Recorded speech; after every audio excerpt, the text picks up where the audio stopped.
여러분, 본격적으로 사상가에 대해서 배워보도록 하겠습니다. 여러분들이 이제 그 사상가는 철학이죠. 엄청난 내용을 담고 있어요. 그런데 큰 틀을 이해하고 들어가면 훨씬 이해가 수월하다. 자, 칠판을 보자. 크게 우리가 고대, 그 다음 중세. 사실 중세는 우리가 암흑의 시대다. 그런 얘기를 많이 하죠. 그 다음에 할 얘기가 많은 게 근대.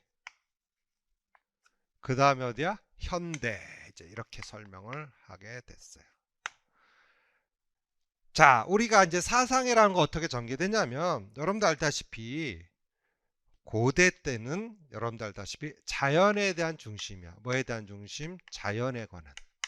그래서 우리가 그리스 로마 시대에 자연의 신이 많아요. 불의 신, 뭐 바다의 신 들어봤죠? 포세이돈 등도 들어봤죠? 그런 것들이 자연에 초점 맞춘 거야. 그래서 왜 자연에 초점 맞느냐면 기본적으로 사람들이 천둥 번개 치는 게 더 무서워. 그게 이제 신이 되고 막 그렇게 되는 거야. 초점 맞추고. 중세 때는 이제 신 중심이 돼. 근데 이게 문제가 뭐냐면 진정한 신이 아니라 자기들만의 배벌리 먹는 그러니까 뭐 표현이 좀 그렇죠. 어떤 뭐 영주들 뭐 그다음에 신과 뭐 이렇게 되는 거지. 그러니까 죽음의 신이 할 수 있겠지. 그렇죠. 그랬는데 이제 근대에 와서 어떤 일이 벌어졌냐면 재산을 갖기 시작해 사람들이. 그래서 여러분들 알다시피 기본적으로 베니스의 상인들 들어봤죠. 그래서 옛날에는 이름이 없었어요. 성도 없었어요. 그래서 어떻게 되냐면 이렇게 됩니다. 기본적으로 돈을 주고 그 성을 산 거예요. 그래서 이제 나는 어디에 귀족 이름이다. 천만의 말씀. 자기네 아빠 부군들이 돈 주고 샀는지 아무도 모르는 거죠. 그래서 대표적으로 여러분들 알다시피 뭐 영어로 뭐 브라운이 붙는다든지 뭐 등등 여러 가지 그게 다 돈 주고 산 거라고 하시다. 그래서 근대 와서는 이렇게 됩니다. 진정한 무엇을 회복하자? 인간을 회복하자. 이렇게 돼. 그래서 키워드 알아두세요. 자연과 신과 인간의 이 세 키워드가 지구상에 존재하는 모든 필라소피, 이데올로기 다 설명하는 거야. 그러니까 쉽게 말하면 루소 어디로 돌아갔어? 자연으로 돌아가라. 코메니우스도 신학자였잖아. 그 다음에 페스탈로치 인간 중심 사회 계획을 통해서 인간 교육을 했던 사람이 페스탈로치야. 그러니까 이 세 가지 키워드가 어디에서 합쳐지냐면 프라벨에 가면 신과 자연과 인간의 합의를 강조하죠. 그래서 다시 한번 자연과 법과 신과 인간의 키워드는 엄청 중요하다. 그래서 이 세 단어를 통해서 우리가 접근해 보도록 하겠어요. 자, 고대 때 여러분들 알다시피 소크라테스가 나온다. 누가 한다? 소크라테스. 기본적으로 소크라테스는 여러분도 알다시피 자기를 지지하는 사람이 적어졌어요. 그래서 쉽게 말하면 여기다 그림을 좀 그려야 되는데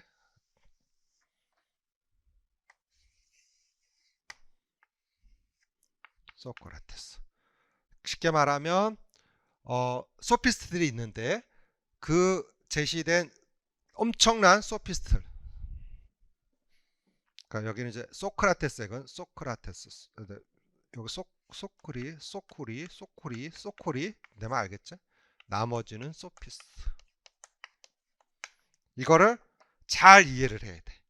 그러니까 우리가 알고 있는 거는 너 자신을 알라. 소크라테스는 잘 알지. 근데 고대 때에 쉽게 말하면 제시된 측면에서 그 우리가 갖고 있는 측면에서 다 하는 맥락 속에서 여러분들이 아셔야 될 게 뭐냐면 소크라테스가 아닌 다른 파가 많았다는 거죠. 그래서 기본 소피스트에서는 이렇게 됩니다. 여기 이제 소쿠리 소크라테스야 소크리? 알았지? 자, 여기는 소피스트. 이 사람들은 어떤 생각을 갖냐면 쾌락의 주의야. 상대주의, 상대적이야. 그런데 소크라테스는 절대적인 것을 강조하게 됩니다. 그리고 기본적으로 생각에 있어서도 논리성을 굉장히 강조했다 이거예요. 그래서 이런 차이점들이 크게 나타난다. 그러니까 생각의 차이가 나타나는 거죠. 그래서 기본적으로 여러분들이 알다시피 소크라테스가 얘기하는 맥락이 왜 제기되느냐, 그렇게 해서 기본적으로 우리가 볼 수가 있어요. 자, 그래서 다시 한번 고대 때 이제 뭐 소크라테스만 있지는 않았을 거 아니야, 그렇지? 시케라면 뭐 그리스 로마 시대가 있고 뭐 아테네 다 알고 있잖아. 그런데 여러분들이 알려면 지금부터 이제 설민석의 한국사야, 아니 서양사야. 잘 봐. 대중의 소피스트들은 어떤 생각 갖고 있어? 상대적, 또 주관적, 또 쾌락적, 이런 마인드를 가지고 있었다는 거죠. 그러니까 기본적으로 이 사람들은 뭘 갖고 있어? 자기중심적이고 쾌락에만 초점 맞췄어. 그러니까 어떤 생각의 중심이 하나가 없어. 절대적인 거 없어. 그래서 소크라테스는 그에 반하는 뭘 얘기하는가? 절대적이고 객관적이고 이런 측면에 접근을 하게 된다. 이렇게 이제 소크라테스 말하고 싶어서 하게 되는 거죠. 그 다음에 보편적 진리관을 얘기하죠. 보편적. 이렇게 이제 전개가 되는 거야.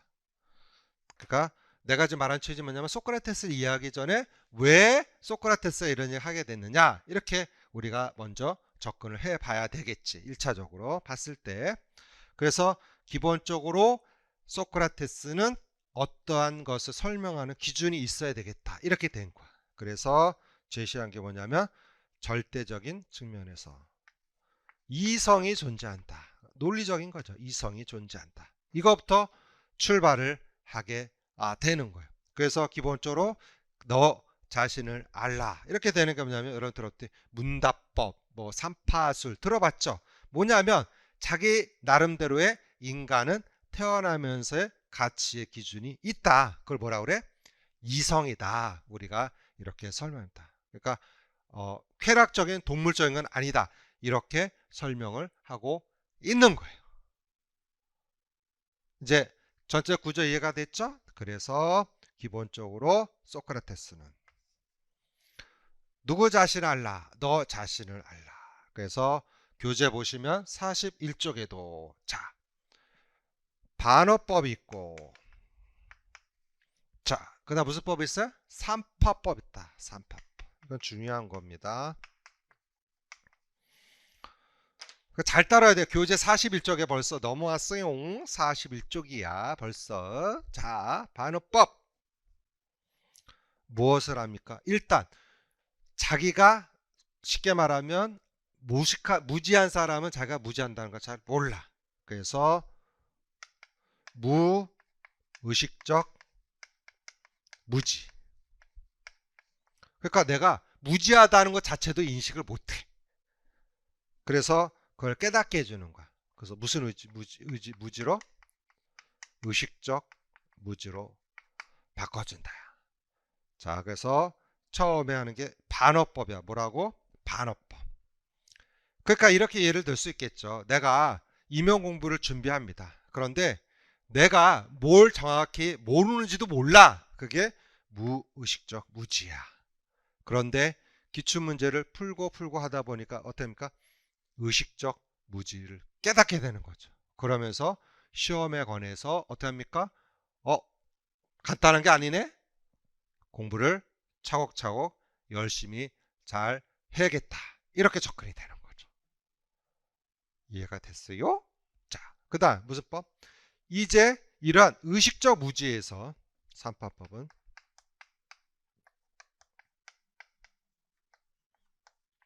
의식적 무지에서 뭐로 간다? 이제 합리적 진리로 간다.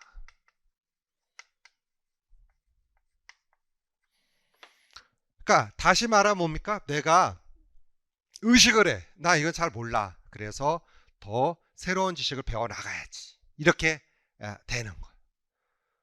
그래서 이런 소크라테스의 이런 기본적인 맥락이 이제 플라톤, 아리스토텔레스로 연결이 되는 것이에요.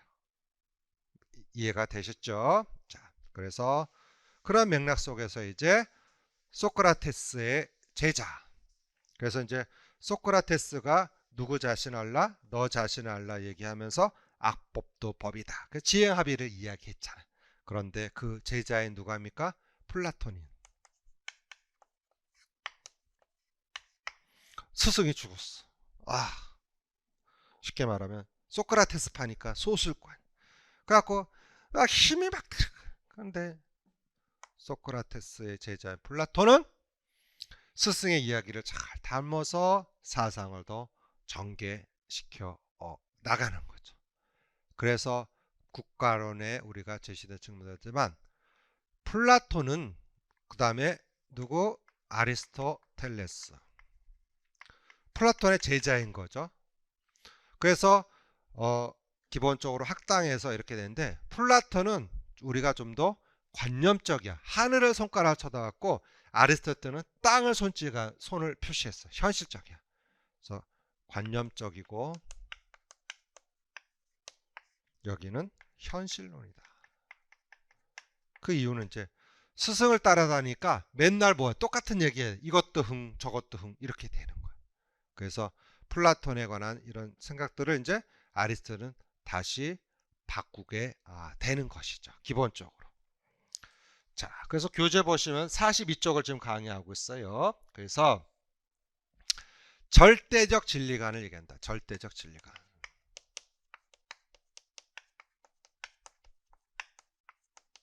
뭐가 있다? 이데아가 있다. 쉽게 말하면 이성을 얘기하는 거야. 이성. 뭘 얘기하는 거야? 이성.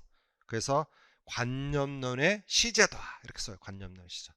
쉽게 말하면 생각, 그거 많은 걸 관념론이다. 이렇게 설명할 수가 있는 것이죠. 그래서 제시된 측면에서 우리가 교재 42쪽 보면 이원론이라 됐죠. 이원론. 그걸 이해를 해야 돼요.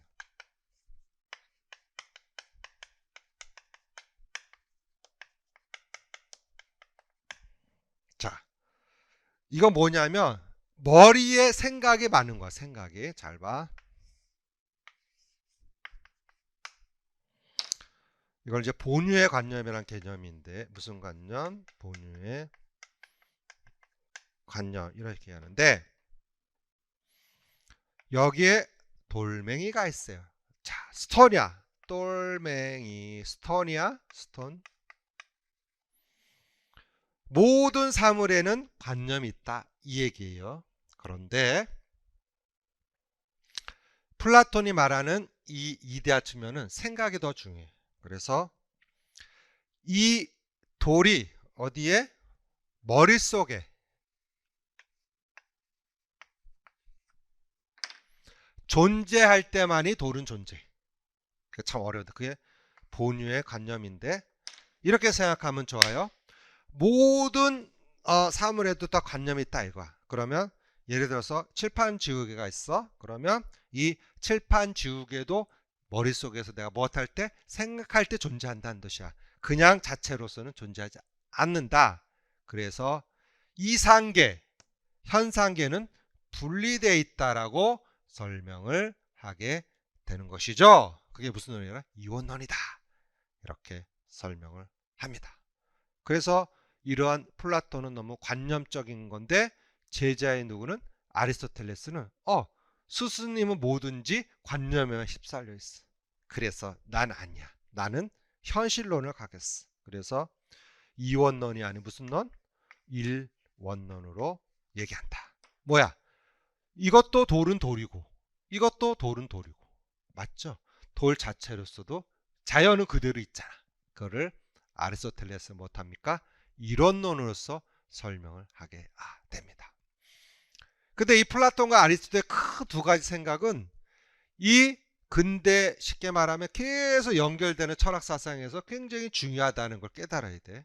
뭐냐면 우리가 지나치게 우리가 관념에 쉬어 있는 학자들은 플라톤의 영향을 많이 받은 거고, 그 다음에 로크라든지 현실의 감각에 초점한 학자들, 사상가들은 아리스토텔레스 생각에 많이 쌓여 있는 거예요. 그래서 과학과 기술의 문명의 발달은 아리스토텔레스의 영향을 많이 받았다 설명합니다. 그래서 최근에 철학계에서는 다시 플라톤 철학이 다시 살아나야 된다 이런 설명을 하고는 있지만, 그래서 플라톤의 이 관념론과 아리스토의 현실론이 큰 두 가지의 줄개로 가는 거예요. 그래서 여러분 알고 있는 프라벨도 관념적이 많죠. 기본적으로 해석하죠. 그래서 이상주의 또 신비주의라고까지 설명을 하게 되는 것이죠. 그래서 기본적으로 이러한 플라톤과 아리스토텔레스의 이해가 있어야 근대 때 제시될 수 있는 기본적 코메니우스, 그 다음에 페스탈로치, 그다음에 코메니우스, 그 다음에 루소, 로크, 그 다음에 페스탈로치, 프라벨 등을 몬테소리는 현대니까 이해하게 되는 거예요. 그래서 이제 플라톤은 제시된 큰 저서 국가론이라는 책을 제시죠. 국가론 더 리퍼브릭이다. 그래서 이 국가론을 통해서 못하면 스승이 악법도 법이다 하지만 억울하게 죽었다 이렇게 생각하게 된 거야. 그래서 이제 무슨 생각을 갖냐면 안 되겠다. 국가론 철인이 정치를 해서 어렸을 때부터도 제대로 된 교육을 시켜야겠다. 그거를 얘기해요. 지금의 조기 교육과는 다른 거죠. 그런 걸 설명을 하고 모든 교육의 책임도 누가 져야 국가가 져야 된다. 이런 생각을 갖게 된 거예요. 그래서 기본적으로 인간의 본성을 또 뭐로 나눴어? 금, 은, 동으로 나눴어요. 그래서 쉽게 말하면 이렇게 나눴죠.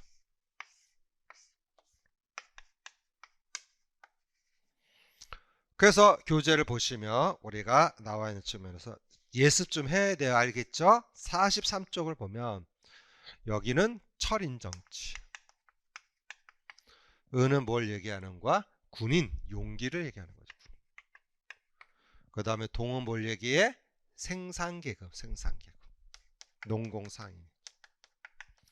그래서 거기에 따라서 기본적으로 제시된 게 철인은 지혜가 있고, 군인은 뭐가 있어야 돼? 용기가 있어야 돼. 동, 생산자는 뭐가 있어야 돼? 절제가 있어요. 절제. 이것도 알아두세요. 그래서 궁극적으로 어디로 향한다? justice, 정의로 향한다 라고. 그래서 하나 둘 셋 넷 사주덕이라고 그래. 사주덕. 무슨 주덕? 사주덕이다 이렇게 이야기를 합니다. 그래서 본성에 따라서 계급을 나눠져. 그래서 수호잔치, 전사잔치, 생산잔치. 왜? 관념적인 생각을 가진 사람이니까. 그래서 인간의 뭘 중시한다? 본성을 중시해.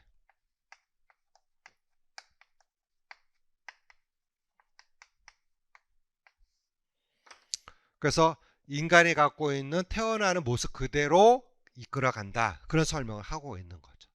그래서 그런 것도 결국은 절대적 진리가 이데아로 가기 위한 하나의 방편이다라고 이야기하고 있어요. 그러면 여기서 얘기한 본성이 굉장히 중요합니다. 본성이, 그것은 유아교육에서 요즘 말하는 무슨 중심의, 놀이 중심의 유아교육을 이야기하죠. 지금 제시된 2019 개정 놀이 유치원 교육까지 보니까 놀이 중심으로 얘기했잖아. 놀이 중심 진정한. 그러니까 기본적으로 제시된 2019 개정 유치원 교육과정은 우리가 레지오 MF를 바탕으로 했지만 큰 틀에서 누구의 백그라운드가 있다고 볼 수 있는 거야? 플라톤의 생각이 우리가 녹아있지 않다 이렇게 보시죠. 자, 유아 뭘 존중한다? 본성을 존중한다. 본성. 유아의 본성을 존중한다. 그러니까 어린아이의 본성이 못합니까? 재밌게 놀고 싶고 엄마한테 사랑받고 싶고 그 다음에 맛난 거 먹고 싶고 애들이 다 그렇지 않냐? 그게 유아 본성이다 이렇게 얘기한다. 그러니까 우리가 이렇게 생각하면 좋겠어요. 본성의 반대말이 뭐야? 본성의 반대말. 본성의 반대말. 성본? 이 사람들이 본성의 반대말이 뭡니까? 교육이죠. 교육. 또 타성에 젖는 거죠. 타성. 쉽게 말하면 누구의 지배를 받는 거다. 이렇게 볼 수가 있지 않을까요? 근데 아이들의 타고난 본성에 맞는 교육은 지금도 중요하지 않나. 이렇게 우리가 설명할 수 있어요. 그러니까 기본적으로 인간은 이렇게 태어난다는 거죠. 본성적으로 금이냐 금수저냐 표현이 그렇죠. 은수저냐 뭐 이렇게 되는 거죠. 그래서 인간의 본성을 이렇게 나눴다는 거죠. 그러니까 쥐가 뭔데? 플라톤이 관념적이라는 거예요. 과학적이지 못하지. 눈치챘나? 그래서 플라톤은 그런 생각을 갖고 있었다. 그렇지만 유아교에서는 인간의 본성을 중심한다는 측면에서 큰 왜? 이게 모든 사물의 복귀에 때 본유의 관념이 있다라는 측면과도 연결이 됐습니다. 다음. 그래서 아이들의 본성이니까 아이들의 뭐에 맡는 아이들의 성격이 다 틀릴 거 아니야. 그 성향에 맞는 놀이를 해줘야 되지 않겠냐. 그런 것을 우리가 설명을 하게 되고. 그 다음 더 리퍼블릭 국가론에서 기본적으로 조기 교육을 아이들부터 철인이 되려면 철인 정치를 통해서 기울일 게 아이부터 교육이야. 그래서 유아기에는 정신과 성격이 형성되는 시기다. 그러면 우리가 발달해서 무슨 시기 배웠죠? 결정적 시기 배웠죠. 기억나십니까? 결정적 시기. 그러니까 플라토 때는 발달 이론이 없었지만 쉽게 말하면 언어 발달도 그렇고 기본적 성격 발달이 유아기가 중요하다는 거 이미 누구도 깨닫고 있었어. 플라톤도 깨닫고 있지 않았는가 이렇게 우리가 해석해 볼 수 있다. 공감되시죠? 그래서 첫째 플라톤의 머리가 커지는 그 합리론 경험론의 측면들이 나중에 데카르트라든지 다 이렇게 연결이 되는 거예요. 그래서 세상의 모든 생각은 두 줄로 간다. 하나는 합리적이냐 생각적이냐 그 다음에 현실적이냐 이상과 현실이지. 뭐라고?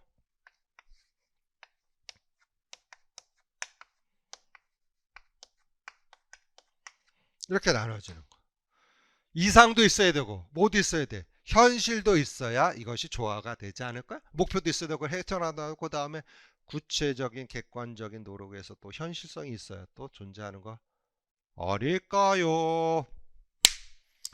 그래서 우리가 시험은 근대에서 많이 나옵니다. 코메니우스 문제, 그 다음에 또 우리가 로크 가끔 나오죠. 그 다음 루소 문제 많이 나오죠. 그 다음에 페스탈로치 나오죠. 또 프라베 엄청 많이 나오죠. 여기에 집중해서 나오는 이유는 그것이 인간 중심으로서 기본 맥락으로 유아 관련된 이론들이 많다 이렇게 나오는 건데 그 큰 주류의 핵심은 고대 때 누구와 플라톤과 누구요? 아리스토텔레스의 이해가 없이는 그거를 잘 여러분들이 숙지하지 못할 것이다. 그래서 설명을 하게 된 거예요. 자, 이제 플라톤 제자 누구는 아리스토텔레스는 자 스승을 따라다니까 뭐든지 응이야 본유의 관념이야 뭐든지 사물에 정신이 깃들어 있다 이런 얘기를 하는 거죠 관념적으로. 그래서 기본적으로 아리스토텔레스는 아니다. 뭔가 바꿔야 되지 않을까. 그래서 여러분도 알다시피 아리스토텔레스는 학문의 명칭을 매기기 시작했어요. 학문의 명칭. 그래서 논리학이라든지 그런 걸 제시되는데. 근데 플라톤은 현실적인 사람이라 기본적으로 교육의 목적을 행복에 초점 맞췄어요. 뭐에 초점 맞췄다? 행복에. 큰 의미가 있는 거죠. 해피니스. 그래서 아마도 우리가 Are you happy? 이런 질문을 많이 하죠. 누가 만들었네 말이야. 행복이라는 단어는 누가 만든 거야? 아리스토텔레스가 만들었다. 이렇게 볼 수 있어요. 결국은. 행복이 보이는 거? 안 보이지. 내가 얼마큼 만족하는지 나도 모르잖아. 해피해? Are you happy?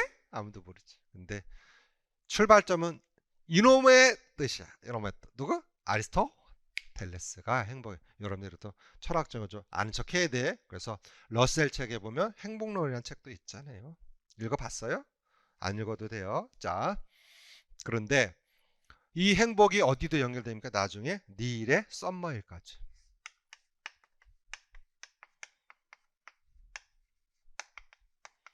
썸머힐에서는 무엇을 초점 맞춰요? 자유와 행복에 초점 맞추죠.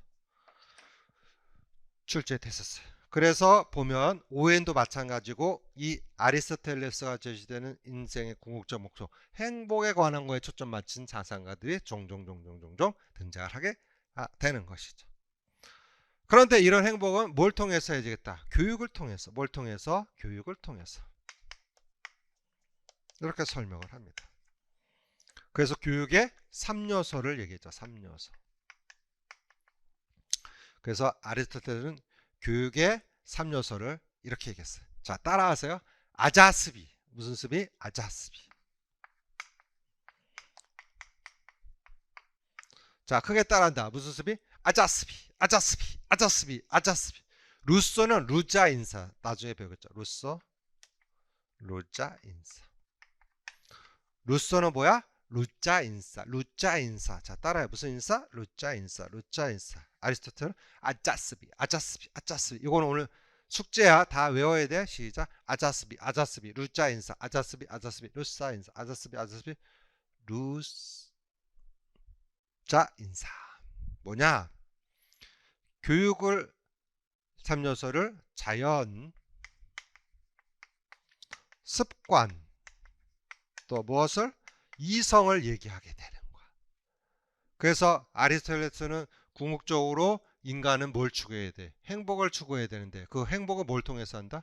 교육을 통해서 한다. 이렇게 설명하게 된 거야. 그러면 교육은 무엇을 가지고 해야 되냐? 세 가지. 시작. 시작. 아자스비. 시작. 아자스비. 시작. 아자스비. 이건 버퍼링이 아니야? 아자스비. 시작. 아자스비. 이렇게 돼요.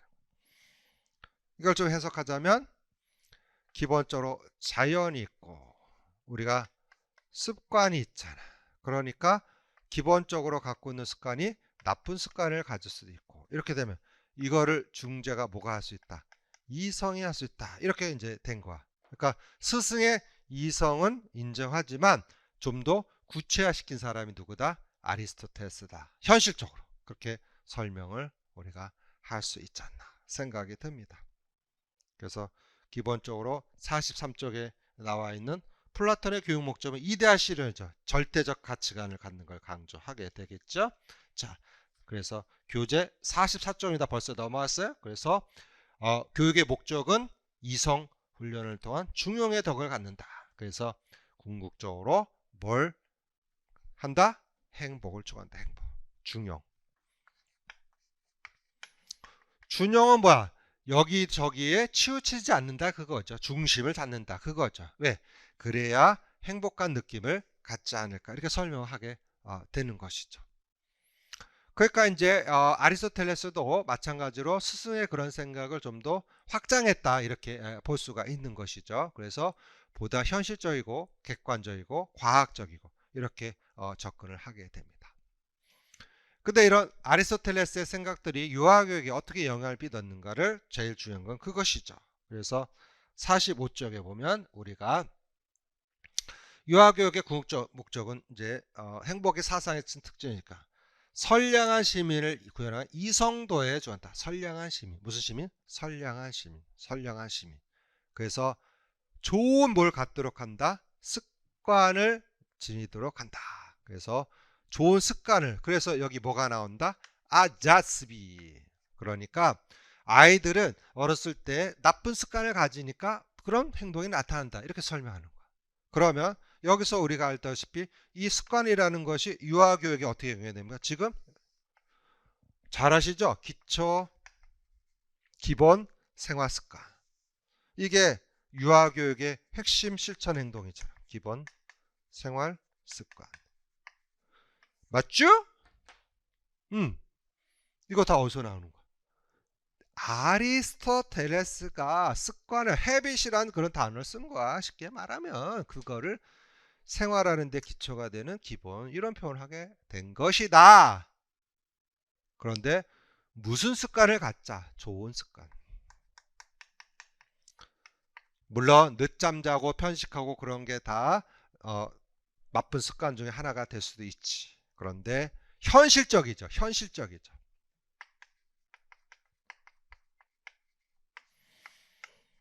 그래서 이제 로크에 가면 신사양성을 강조하게 되는 게 뭐냐면 기본적으로 신사도 뭡니까? Man is manner. 남자가 쉽게 말하면 매너가 manners make man. 매너가 좋은 사람을 만든다. 이거 있잖아. 그 로크가 얘기했냐 그거. 신사양서. 결론은 누구 생각? 아리스토텔레스의 습관에 관한 설명이다. 우리 이렇게 쭉 일맥상통해서 이야기할 수 있다. 그러니까 아리스토텔레스는 딱 두 가지만 하면 돼. 첫째 행복, 그 다음 습관. 핵심이야. 교육의 3요소 보다 시작. 아자스비. 그게 핵심 키워드인데 행복은 교육을 통해 이런 거 외워두면 좋죠. 다시 한번 행복은 뭘 통해서 획득된다고? 교육을 통해서 획득한다. 다시 한번 행복은 뭘 통해서? 교육을 통해 획득다. 이 서술형일 때 이런 거 써야 돼요. 예를 들어 시험지에 이렇게 나오겠죠. 기본적으로 아리스토텔레스의 교육의 목적을 쓰시오. 서술하시오. 그럼 뭐라든 시작. 행복은 교육을 통해 획득될 수 있도록 길러준다. 교육을 통해서 행복을 획득하도록 도와준다. 이렇게 써야 돼요. 행복한 삶이 교육의 궁극적 목적이다. 이거 키워드지. 여기 화면에 제시된 맥락을 잘 것으로 내 말 알겠어요? 그렇게 돼야 되는 거야. 그러니까 이게 서술형 답안 쓰는 거야. 다른 거 없어. 자, 다시 한 번만 이거 외워시죠. 오늘 교육의 목적은 뭐야? 교육을 통해 행복을 획득하도록 도와준다. 행복한 삶. 행복은 뭘 통해? 교육을 통해서. 행복은 뭘 통해? 교육을 통해 획득했다. 자, 그럼 봐봐. 여러분도 마찬가지야. 여러분들이 합격해야 행복하지. 그러면 행복하려면 뭘 통해서? 반복 교육을 통해서, 반복 학습을 통해서. 밥 먹을 때, 여러분 봐. 아침, 점심, 저녁 먹고 또 우리가 야간에 간식 먹죠?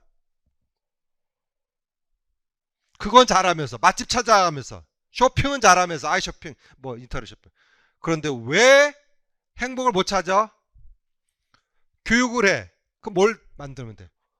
습관을 만들라는 거야. 습관. 깨달았어? 그러니까 지금 사상가 배우니까 달달달달 외워. 아무 소용이 없어. 이거를 내 생활에 초점을 맞춰서 끌어가야지. 임용시험에 좋은 걸 갖도록 습관을 갖도록 해봐. 그럼 합격이야. 알았어? 그거를 강조했어. 무슨 습이? 아자습이. 루소는 아직 안 배웠지만 루소도 교육의 3노선. 자연, 인간, 사물을 이야기하죠. 자연, 인간. 루자 인사. 무슨 인사? 루자 인사. 이렇게 설명을 하게 되는 겁니다. 그래서 어쨌든 아리스토텔레스 쉽게 말하면 스승인 플라톤은 절대적 진리관을 이야기하죠. 그래서 인간의 뭘 강조했다? 다시 한번 플라톤은 뭘 강조했다? 본성. 뭘 강조했다? 본성. 뭘 강조했다? 본성. 그래서 본성에 맞는 논리 초점 맞춘다. 이런 단어를 기억을 다시 한번 해야 될 것이고 아리스토텔레스는 그런 본성에만 더 따라하니까 너무 합리적이다. 그래서 어떡합니까? 행복을 추구했다. 행복은 뭘 통해서? 좋은 습관을 통해서 그랬다. 근데 좋은 습관은 뭘 통해서? 교육을 통해서 길러줄 수 있다. 이 얘기죠. 이렇게 공부를 해야지 재밌지. 재밌지 수업? 재미없구나. 자, 재밌게 들어야 돼. 이게 고대 때 가장 큰 핵심이야. 자, 그렇게 해서 플라톤과 아리스토텔레스에서 설명을 좀 했어요. 자, 그 다음에 넘어갈 부분이 뭐냐면 이제 47쪽입니다. 벌써 잘 따라와야 돼. 47쪽에 자, 여러분들 알고 있는 측면에서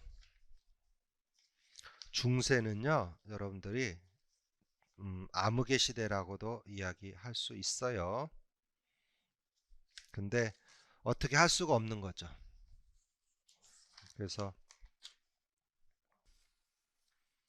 중세는 이제 대학이 나오고 막 그런 얘기를 할 수 있는데 근대 가기 전에 중세를 조금 이제 이야기를 해줄게요.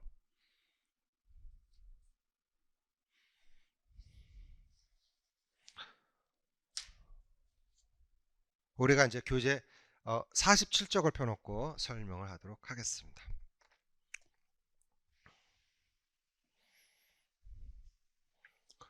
중세는 말 그대로 중간에 껴있다. 그렇게 생각을 하면 좋은데 기본적으로 신중심이라는 설명을 했죠. 그래서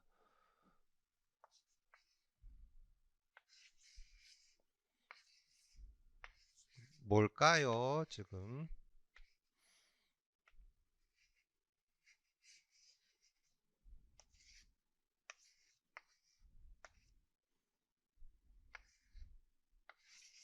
세계 지도를 그린 거예요.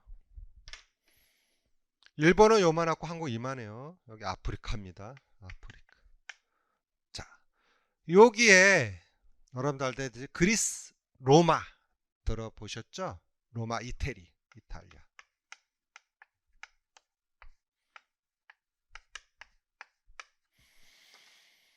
이 로마에 황제가 있잖아. 네로 황제 들어보셨어요? 그래서 로마 제국을 우리가 측면에서 보면 서로마, 이쪽을 동로마 이렇게 얘기할 수 있어요. 뭐 점점 이제 로마가 여러분들 알다시피 확장해 나가는 거야. 시죠. 뭐 막 이렇게 확장해 가는 거. 그러면서 이쪽에 중국 쪽에 쉽게 말하면 우리가 알고 있는 그 뭐죠? 나라들을 이제 이스탄불, 터키 이런 데까지. 그래서 서로마의 시작에서부터 어디까지? 자, 동로마 제국 멸망까지. 그것을 우리가 중세시대다 이렇게 설명을 우리가 크게 할 수 있어요. 그래서 이때는 크게 수도원교육과 기사교육으로 나눠져요. 그러니까 종교로 따지자면 여러분도 알다시피 구교 있고 신교 있잖아요. 캐톨릭 있고 그 다음에 또 우리가 이제 기독교가 있고 이제 그런 어떤 종교적 맥락 속에 그래서 로마 쉽게 말하면 거기서 뭐 십자군 전쟁 뭐 예를 들어 많이 듣잖아요. 짠다르크 들어보죠. 이런 것도 나여서 나타나는 거예요. 근데 안타까운 게 뭐냐면 중세 때는 영주하고 쉽게 말하면 교황 윗사람들만 배불리면 그래서 활쏘는 우리가 기본적으로 알죠 누군지 나오잖아요. 그래서 어떻게 합니까? 그 백성들은 배고파 죽고 그런 속에서 그 해처해 나가야 되는 그런 맥락이 되는 거죠. 그래서 중세는 암흑의 시대다.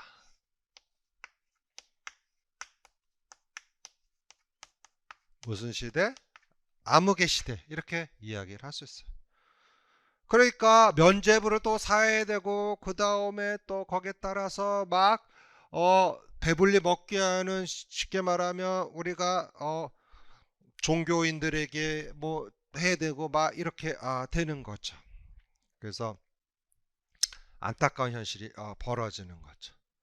그래서 기본적으로 나타나는 맥락 속에서 거의 중세는 암흑의 시대 그리고 아이들은 그냥 그것이라고도 설명을 하게 됩니다. 그러니까 어린이의 존재 개념이 없을 때가 중세시대. 그래서 철모를 두르고 그 다음에 밀랍을 하고 튼튼히 지식은 빠져나가지 않고 몸은 군인처럼 튼튼해야 되니까 이렇게 되는 거죠. 그러니까 기본적으로 이 중세 때 나타나는 그런 것들이 바탕이 됐기 때문에 근데 뭐에 좋지 않습니까? 인간 중심이라는 측면으로 달려올 수밖에 없지 않았는가 이렇게 우리가 해석해 볼 수가 있어요. 그래서 기본적으로 그 갖고 있는 측면에서 여러분들이 하여튼 근데 중세 때 굉장히 길거든요. 그래서 크게 나타나는 게 종교 교육과 그 다음에 또 대학을 신설했다, 대학을 만들어 지식 측면에서 그런 거 했다는 게 고무적이긴 해요. 그래서 지금 현재 제시되는 대학의 모든 출발점은 중세다 이렇게 우리가 얘기를 할 수 있어요. 그런 것도 우리가 생각해 볼 수가 있습니다. 그래서 중세 때의 가장 큰 핵심이 암흑의 시대고 아이에 대한 존중이 없는 측면을 우리가 얘기할 수 있다는 것도 생각할 수 있습니다. 알겠죠? 자, 그래서 여러분들이 꼭 알아야 될 게 뭐냐면 중세 때는 거의 시험 문제가 나오지 않더라. 그 얘기예요. 왜냐하면 중간 딸이고 기본적으로 거기에 제시된 맥락들이 큰 의미가 없다. 이렇게도 볼 수가 있었어요. 알겠습니까? 오케이. 그렇게 해서 이제 기본적으로 제시되는 중세에 대한 설명을 제가 좀 했고, 이제 여러분들이 본격적으로 배울 수 있는 측면에 관해서 이제 진도를 나가고자 합니다. 그래서 교재 보면 이제 48쪽부터 나오죠. 서로마 멸망에서 동로마의 멸망까지 이야기한다. 이렇게 설명을 합니다. 그래서 이제 48쪽에도 보면 중세 시대의 교육이 나와 있죠. 시대군. 그래서 중세 정기가 있고 중세 뭐가 있습니까? 후기로 나눠져 있어요. 그래서 제시된 맥락을 보면 기본적으로 자, 중세 정기는 우리가 5세에서 11세기를 얘기한다. 그렇지? 자, 그리고 교부 철학을 얘기한다. 이건 알아둘 필요가 있겠지. 그리고 중세 후기 11세기에서 15세기 스콜라 철학을 얘기한다.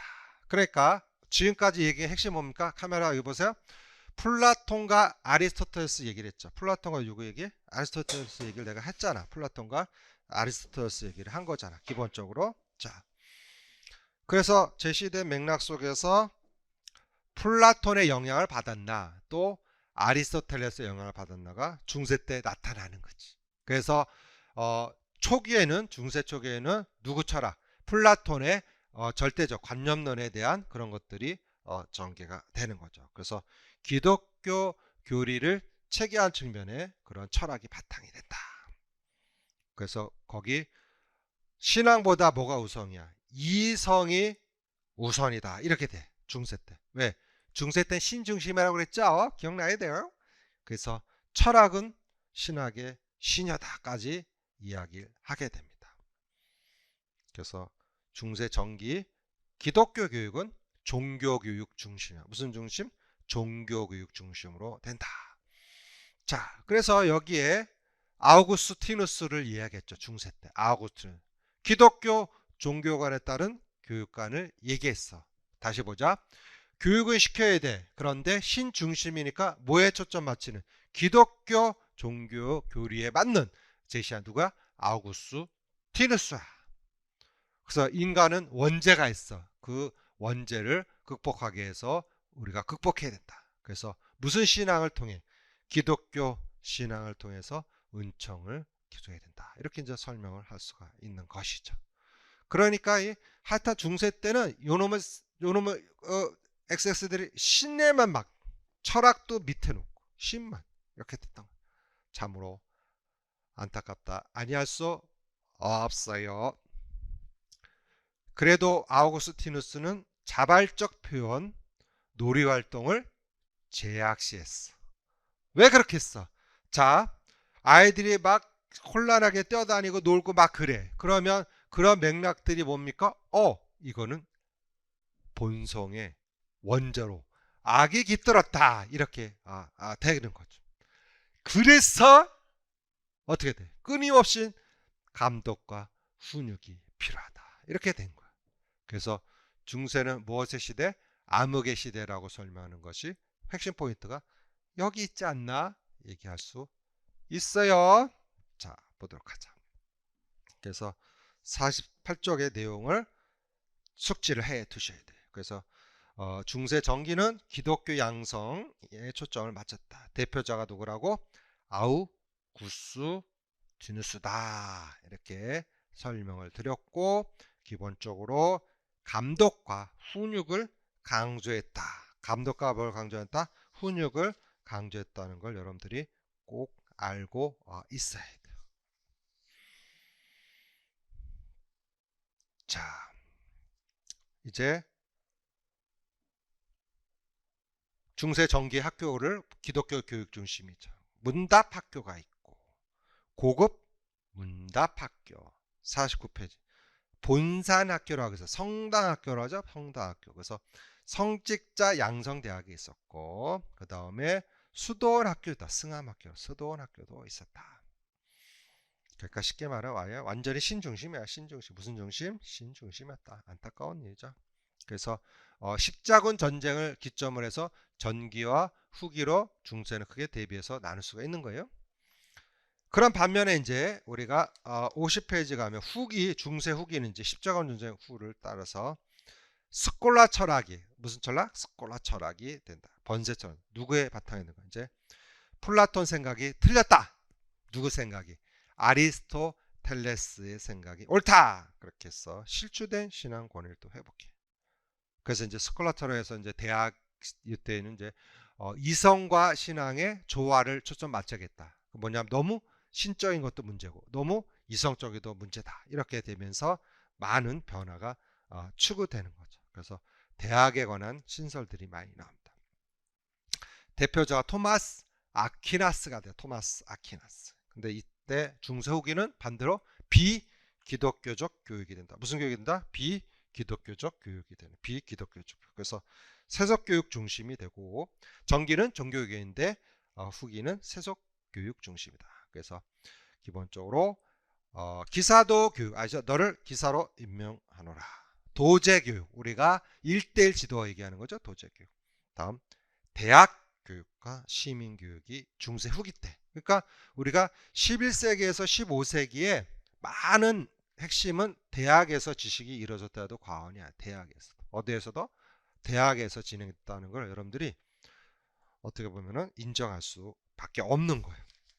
그래서 50페이지 보시면 비형식 교육에서는 기사도 교육과 또 못합니까? 도제 교육으로 나눠졌어요. 그래서 기사도교육 못합니까? 나왔듯이 귀족 교육이고 실생활 중심의 체육 교육을 중시했고 그 다음에 도제 교육에는 직업 교육, 견습공 그걸 얘기하는 거죠. 그래서 우리가 도자기 구울 때 스승이 이렇게 도와주잖아요. 그걸 도제 교육을 하는 거. 51쪽 시민교육 그렇게 해서 시민들의 교육에 점점 이제 쉽게 말하면 신앙에만 초점 맞추지 않고 사람에 대한 회복적으로 많이 전개됐다 볼 수 있어요. 초등교육이 있고 또 중등교육으로 나눠서 전개가 됐다. 그래서 교육 대상을 어디까지 서민 계획까지 확대했다는 것이 커다란 의미를 담고 있다. 중세 후기는 그렇게 볼 수 있고 그래서 교육의 자주성 확립과 실생활을 위한 현실 교육 무슨 생활? 실생활을 위한 현실 교육이 중요하다. 직업교육. 왜 그렇게 했어요? 벌써 그 눈치챘을걸? 아리스토텔레스가 뭘 초점 맞췄죠? 행복을 통해서 현실에 만족하려면 행복을 통해서 그래서 아리스토텔레스 생각이 반영이 된 거죠. 너무 이데아만 추구하면 된다 안 된다? 안 된다. 그 설명을 이야기해서 하고 있는 것이에요. 이제 플라톤과 아리스토텔레스의 이해 바탕이 얼마나 중요한지 깨달으셨죠? 다음 대학. 무슨 도야? 지적 도야를 중시한다. 그래서 전계에는 종교적 도야를 중시했다면 이제 이성과 조화. 그래서 아자스비를 얘기했죠. 아자스비. 현실적인. 그래서 대학의 이제 많이 제시됩니다. 그래서 모든 걸 필서에서 옮기고 이렇게 전개되는 걸 우리가 볼 수가 있어요. 그래서 우리가 이제 인지해야 될 게 뭐냐면 기본적으로 이 중세 때 전개되는 이런 쉽게 말해봐 플라톤과 아리스토텔레스의 영향에 따라서 공식이잖아. 공식.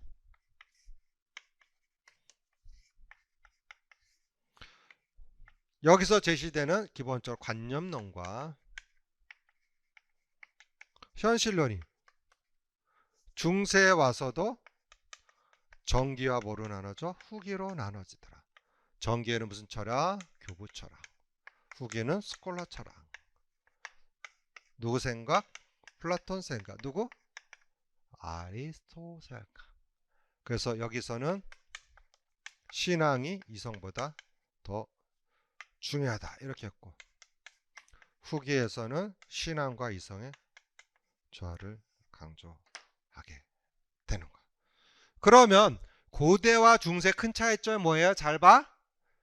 고대 때는 자연에만 초점 맞춰서 자연이 쉽게 말하면 머릿속에 있느냐 그냥 현실 속에 그대로 존재하느냐 이렇게 설명을 했잖아요. 예를 들어서. 그런데 중세 때 뭐가 개입이 돼? 신이 개입이 되는 거야. 신. 그러니까 어떻게 보면은 사람에 대한 인간에 대한 존중이 많이 파괴되고 그렇게 될 수밖에 없었겠죠.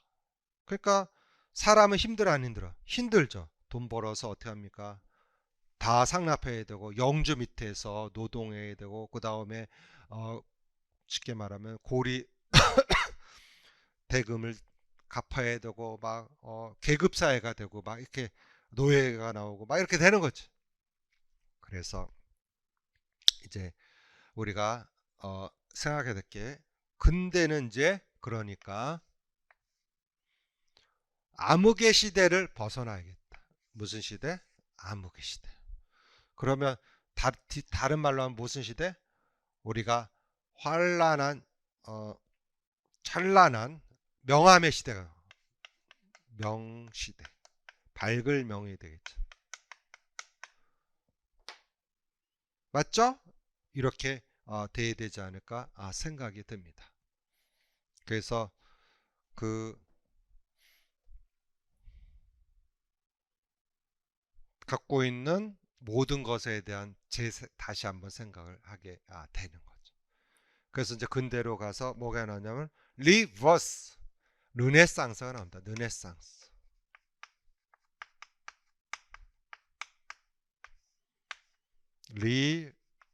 리버스 무슨 뜻이야? 재탄생한다. 이렇게 되는 거죠. 재탄생. 그러니까 기본적으로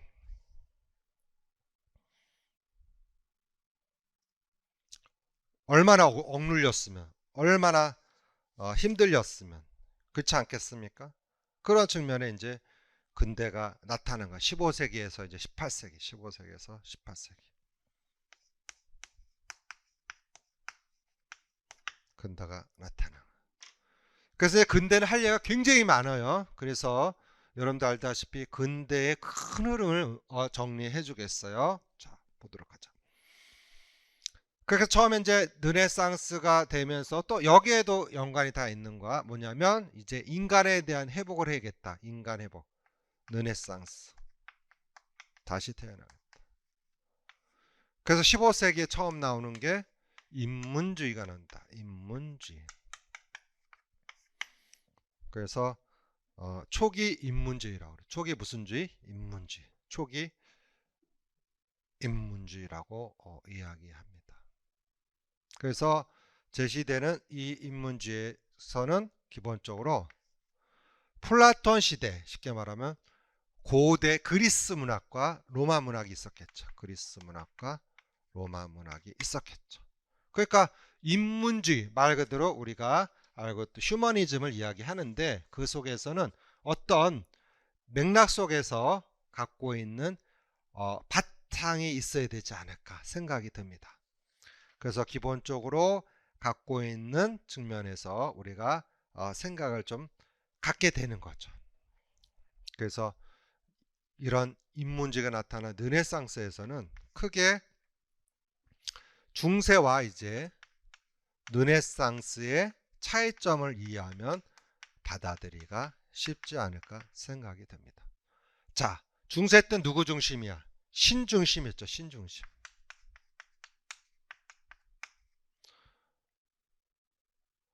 그런데 르네상스는 누구 중심이야? 인간 중심으로 초점을 맞추게 되는 거죠.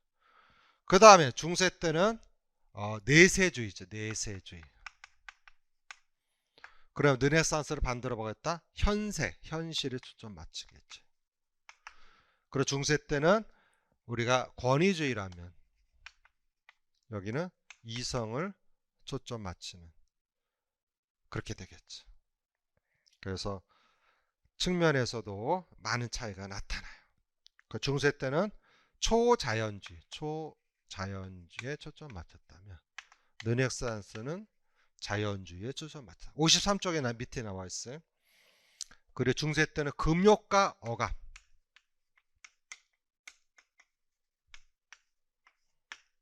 그 다음에 성서 중심이야. 이게 말 그대로 암흑의 시대가 이랬어요. 그래 얼마나 힘들겠어. 그래서 르네상스는 자유주의. 그 다음 이제 내가 말하고 싶은 게 이제 성서가 아니라 고전을 중시하자. 이게 이제 이 인문주의 맥락과 연결이 될 수 있다. 이렇게 설명을 할 수 있는 거예요.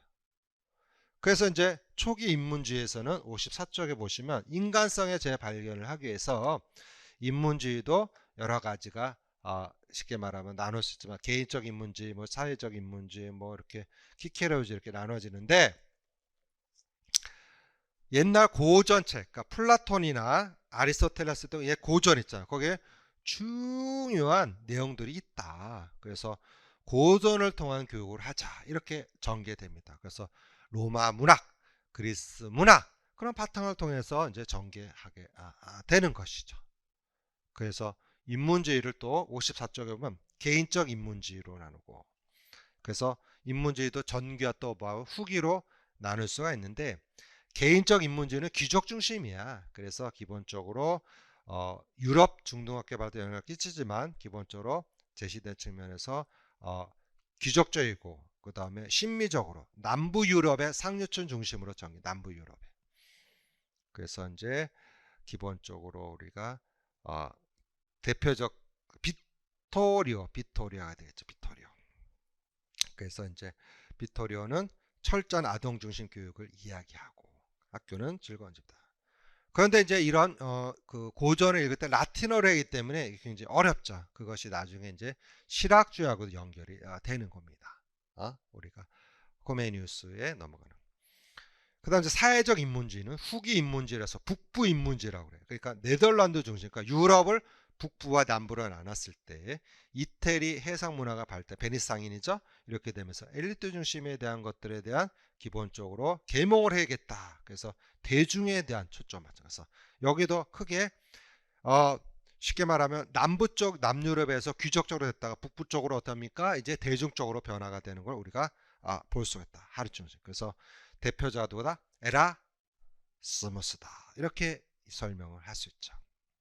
그러니까 이제 처음에 이게 그 제시된 측면에서 그 구인문주의라고 되어 있는데 그때 당시에 크게 초기야 뭐로 한다? 또 후기로 나눴을 때 하나는 남부 쪽에서는 귀족 중심, 점점 북쪽으로 서 대중적 이렇게 됐다 이거지.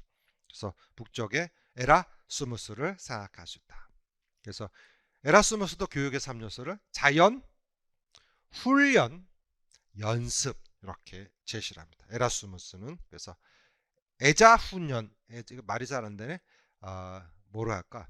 애자, 애련, 애연, 그러니까 하여튼에 자훈련, 훈련. 그럼 된다. 애자를 훈련시켜라. 애자를 훈련시켜. 시작. 애자를 훈련시켜라. 에라스무스를 자연, 훈련, 연습. 자연, 훈련, 연습. 뭘 한다고? 자연, 훈련, 연습. 그래서 체계적 교사 교육을 최초로 주장했다. 교사. 대단한 거죠. 그러니까 훌륭한 교사가 교육적으로 아이들 잘 길러줄 것이다. 이렇게 됩니다. 그리고 밑줄쳐. 교육의 무슨 균등? 기회 균등을 강조했다는 건 큰 의미가 담고 있는. 교육의 무슨 균등? 기회 균등. 남녀 차별 없는 교육도 실시한다. 그래서 이제 기본적으로 아리스토텔레스에서는 여성 교육을 비하한 그 차별을 둔 게 문제가 되죠. 기본적으로 그런 측면에서도 인문주의 후기에 와서는 대중적이 되면서 남녀 차별 없는 교육을 실시했다는 것이 커다란 의미를 담을 수 있는 거죠. 여기도 마찬가지로 조기 교육을 중시해. 그래서 부모로부터 0세부터 2세부터 가정교육을 중시하고 교사교육은 2세부터 6세. 그러니까 우리가 말하는 진짜 발달의 원리에 따른 것들이 이미 인문주의에서 모든 설명이 출발이 되지 않았나 생각이 됩니다. 또 아동 중심 그렇죠. 그래서 주입보다는 흥미의 운동에 초점맞추고 체별 검증하고 그다음에 아이들의 개성 신장을 중시한다. 그러니까 뒤집어 말하면 진정한 인간성 회복은 어떻게 합니까? 사회적 인문주의, 후기 인문주의에서 많이 나왔다. 이렇게 볼 수가 있는 거죠. 그래서 후기 인문주의에서 이제 고전을 읽어야 되니까 무슨 주의라고 그래? 키케로주의라. 키케로가 쓴 책을 그 문장을 읽으라는 언어 중심으로 전개가 됩니다. 언어 중심. 키케로. 그래서 절대로 키케로에서 이탈하지 말자. 절대로 백청일에서 이탈하지 말자. 이렇게 됐었죠. 로마의 명문장과 키케로의 문장과 문체에 대해서 암송하고 숙달한다. 키케로주의. 무슨지? 키케로주의. 무슨지? 키케로주의. 무슨 기? 키케로주의. 그래서 기본적으로 우리가 큰 측면에서 인문주의 이렇게 설명하는데 55쪽에서 나온 그런 그 키케로주에 대한 설명을 여러분들이 잘 알아두셔야 되는데 여기서 힌트를 좀 드리자면 키케로주의도 무슨 중심이야? 언어 중심이죠. 언어 중심. 무슨 어야? 라틴어. 로마가 나온 그런 거 다 라틴어에 초점 맞췄다는 것이 힘이 들겠어 안 들겠어? 힘이 왕창 들겠죠. 그래서 이제 거기에 반해서 뭐가 나와야 되겠죠. 알겠어요? 그래서 대두되는 게 무슨 주의야? 실학주의가 나온 거. 실학주의. 오늘은 설명 못하겠지만. 그래서 그 실학주의 대표적으로 여러분 알다시피 좀 빨리 나가긴 한데 자세히 설명하기 전에 큰 틀을 보여서 여러분 알다시피 코메니우스 다음 시간에 배우겠지만 또 다음 로크 다음 이제 루소 이렇게 연결되는 거죠 기본적으로. 그래서 여기는 좀 나눠서 루소에서 이제 계몽주의라고 하죠. 계몽주의. 그러니까 로크는 결처였어요. 이 계몽주의에 따라서 그 다음 나오는 게 또 신인문주의가 나와요. 신인문주의. 그래서 페스탈로치 또 프라벨 등 이렇게 연결이 된다. 설명을 하게 될 수 있는. 그게 이제 근대는 인문주의, 실학주의. 너무 언어 중심이니까 안 되겠다. 그래서 코메니우에서 뭐가 나옵니까? 세계도 실질적인 게 나오는 거죠. 그런 맥락이 되고. 로크, 습관, 신사 양성을 통해서 실용적인 측면이 겠죠. 그러다가 이제 프랑스 대혁명이 터짐에 따라서 안 되겠다. 진짜 계몽주의. 뒤집어 엎자. 이렇게 해서 자연으로 돌아가라. 이렇게 돼요. 자연으로 돌아가라. 그 다음에 신인문주의는 이제 진정한 인간성 회복을 해야겠다. 그렇게 해서 나옵니다. 그래서 교육을 사회 계획을 통해서 인간 교육을 할 수 있다. 이렇게 이게 페스탈로치고 프라벨이 이제 신과 자연과 무엇에 인간에 대한 합의를 얘기하죠. 그럼 이것도 보자. 근대 안에서 코메니우스는 신에 초점 맞죠. 로크는 자연에 초점 맞췄고 페스탈로치는 인간에 초점 맞춘 것을 하나의 방향으로 합쳐졌던 사람이 누가? 프라벨이지 않냐. 이렇게 우리가 설명할 수 있는 겁니다. 그래서 사상가는 재밌어요. 쭉 배우다 보면 연결이 쭉 돼 있어. 이렇게 공부해야지 합격하게 되는 거야. 그런데 달달달달달달달달달달 왜요? 이게 뭐 달고나야? 그것도 아니잖아. 언어 중심이니까 언어에 반대되는 실제 중심의 책이 나오고 이렇게 있다. 그게죠. 세계도회 같은 게 대교수학도 마찬가지고 물론 더 자세히 다음 시간에 해야 되겠지만 그래서 여러분들이 지금 맛배기를 설명하는 거야. 공부는 이렇게 해야 된다. 전체적 흐름의 메타코그니션 속에서 인지가 형성이 돼야지 달달 외운다고 해서 다 되는 것은 아니지 않겠느냐. 그래서 플라톤에 갖고 있는 합리론, 경험도 필요하지만 아리스토텔레스가 갖고 있는 행복론, 쉽게 말하면 현재적인 측면도 노력해줄 습관도 필요하지 않겠는가 얘기를 합니다. 자, 그래서 56쪽 보자. 에라스무스. 자, 그래서 아까 얘기했듯이 우리가 후기 인문주의자라고 얘기하죠. 그래서 교육의 기획운동을 했다는 것을 남녀차별 핵심이죠. 외워두시면 좋겠고. 그래서 기본적으로 지성을 지닌 인간 본성을 하명을 강조했다. 그러니까 기본적으로 본성도 있지만 너무 야만인 본성이 아닌 지성을 좀 가진 그런 본성을 이야기했다. 체벌 금지했고 그렇죠. 경건한 마음의 심화를 강조를 하게 됩니다. 그래서 이런 건 참고로 여러분들 봐서 자기 것으로 만들 수 있는 그런 메커니즘이 돼야 되겠죠. 자, 그래서 이제 57쪽에 보시면 인문주의만 있었던 게 아니고 기본적으로 16세기 가면 종교가 개혁이 됩니다. 종교가 개혁이. 그래서 르네상스와 종교개혁과 비교를 잠깐만 보면 우리가 이제 이해 측면에서 설명합니다. 그래서 르네상스는 그리스 로마 고전을 부활했다면 종교 다시 원시 기독교를 부활을 통해서 신앙 해방 운동이 나타난다. 그러니까 종교가 완전히 없어진 건 아니죠. 그래서 그러한 측면에서 종교 개혁기가 16세기에 나타나요. 그래서 성서 중심의 신앙 해방 교육이 나타났다. 이렇게 볼 수 있습니다. 그래서 개인적이고 자기중심적인 문해부흥이 종교계에서는 이제 사회적, 대중적으로 되고, 종교계에서 초등교육에 초점 맞췄다면 문해부흥에서는 대학에 초점 맞췄다고 우리가 볼 수 있겠죠. 그래서 신교파 루터가 있고, 그 다음에 제시된 측면에서 구교파 59쪽에 이러한 종교 계획기가 나타납니다. 그래서 기본적으로 인문주의 다음에 종교 계획기가 있었고 16세기에는 그런 과정이 있었는데 여기는 잘 시험에 내진 않아요, 사실은. 그런데 그런 중간에 과정이 있었다는 것도 참고로 알아두시고 57쪽에 잠깐 보시면 루터가 나오죠. 신교의 루터, 종교개혁의 루터가 교육을 누가 책임져라? 국가가 책임져라. 누구 생각하니까? 플라톤이 생각이 나죠. 플라톤. 가정교육을 또 중시하고 아동의 인격을 존중한 교육을 얘기합니다. 자, 그 다음에 칼뱅이 있고, 그렇죠? 자, 그렇게 해서 이러한 쉽게 말하는 고타 교육령하고 매사추세츠 교육령이 이렇게 나타납니다. 종교개혁에서. 그래서 고타는 독일 중심이고 매사추세츠는 미국 중심에서 민주적 정신이 나타나고. 그러니까 이제 복잡하죠, 지금 기본적으로. 그런 측면에서 이제 종교개혁에서 나타나는 측면들을 우리가 비교할 수 있어야겠죠.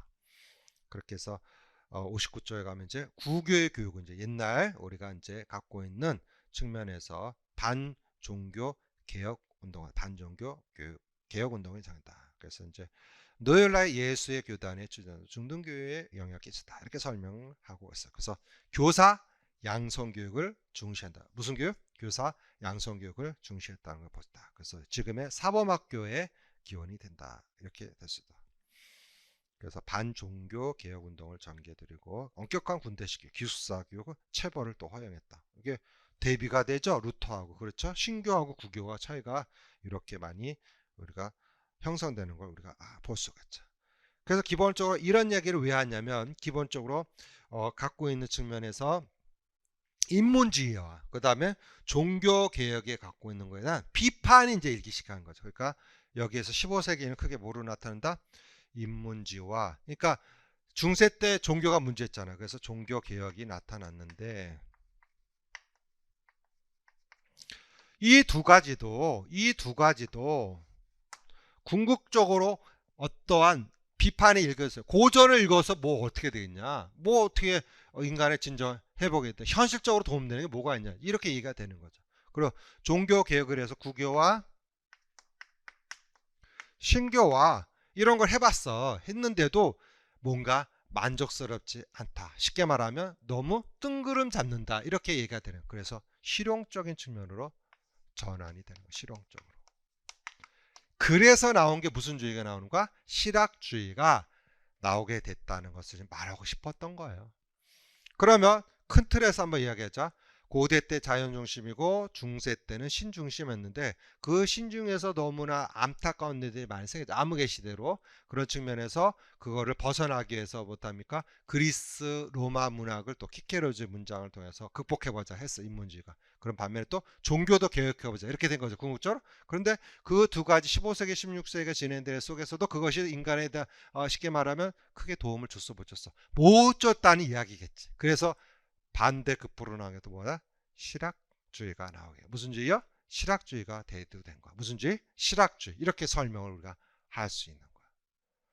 그래서 이제 다시 한번 설명하면 고대 때 플라톤과 누가 있고 아리스토텔레스의 관념론과 현실론이 영향을 끼쳐서 중세 때도 전개됐지요. 기본적으로 서로마 제국과 전기와 후기로 떠나 교보철과 스크라스 거기까지 이해됐죠? 그 다음에 그런 맥락의 측면에서 이게 도움이 안 된다 해서 안 되겠다. 이제 근대 와서는 인간성 회복을 하겠다 그래서 르네상스가 되는 무슨 상스? 르네상스, 리버스 이렇게 되는 거죠. 그래서 인간의 회복을 위해서 인문주의가 그래서 그럼 뭘 통해서 인간의 회복을 할 것이냐? 그래서 고대 그리스 로마 문학의 고전을 통해서 하고 라틴어죠. 그런데 그게 너무 어려워. 그래서 실학주의가 대두된 것이에요. 알겠죠? 그렇게 해석할 수가 있는 거예요. 그러니까 오늘 재밌었죠? 이런 스토리가 쭉 이야기 듣고 그것이 알고 싶다 정도로 해갖고 꼬리에 꼬리를 무는 이야기를 해갖고 전개가 되는 거야.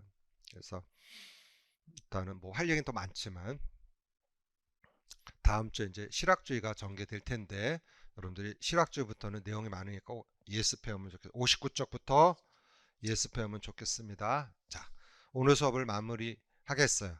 결국은 반복학습이 제일 중요하고 전체적인 스토리텔링이 연결이 돼야 자기 지식이 될 수 있지 않나 이렇게 설명하고자 합니다. 그리고 저를 통해서 꼭 합격을 다 모두 했으면 좋겠습니다. 자, 우리 모두 힘내고 파이팅!